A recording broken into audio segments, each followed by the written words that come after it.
Robin hood 2 hours 30 minutes run టైంలో ఈ movie run అవుతుంది. ఫ్యామిలీతో కలిసి చూడొచ్చు. అడల్ట్ కంటెంట్ మాత్రం ఏమీ లేదు. ఫస్ట్ హాఫ్ అయితే బాగుంది, బట్ ఈ మూవీలో లాజిక్స్ కావాలి అనుకున్న వాళ్ళకు అవి దొరకవు. రాజేంద్ర ప్రసాద్ కామెడీ మాత్రం సూపర్గా ఉంటుంది. హీరో నితిన్ బెస్ట్ పర్ఫార్మెన్స్ ఇచ్చాడు. డేవిడ్ వార్నర్ని యాక్షన్ మోడ్లో ఎంతో ఊహించుకున్నా, బట్ స్క్రీన్ ప్లే ప్రజెన్స్లో అది కనిపించలేదు. సెకండ్ హాఫ్ మాత్రం చాలా బోరింగ్ అనిపించింది. సాంగ్స్ మాత్రం ఎందుకు పెట్టారో అర్థం కాలేదు. సాంగ్స్ అంత బాగా లేవు. అదిదా సర్ప్రైజ్ సాంగ్ మాత్రం యూత్కి బాగా కనెక్ట్ అవుతుంది. ఈ సాంగ్ మాత్రం కొరియోగ్రఫీ విషయంలో ఫ్యామిలీ ఆడియన్స్కి మాత్రం నచ్చకపోవచ్చు. ఈ సినిమాకి సీక్వెల్ ఎందుకు పెట్టారో నాకు మాత్రం అర్థం కావడం లేదు. లాజిక్ లేని సీన్స్ మాత్రం చాలా ఉన్నాయి ఈ మూవీలో.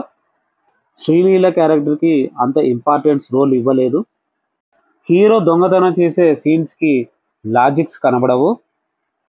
నా వరకైతే ఇది one time watch movie, just average. Plus points: మూవీలో నితిన్ మాత్రం బెస్ట్ పర్ఫార్మెన్స్ ఇచ్చాడు. స్క్రీన్ ప్లే ప్రెజెన్స్ చాలా బాగుంది. బెస్ట్ లొకేషన్స్ ఉన్నాయి మూవీలో. Minus points: logic less scenes, routine screen play story, boring screen play.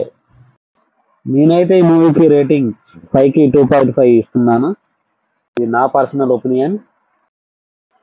Please subscribe, like and share my channel for more updates.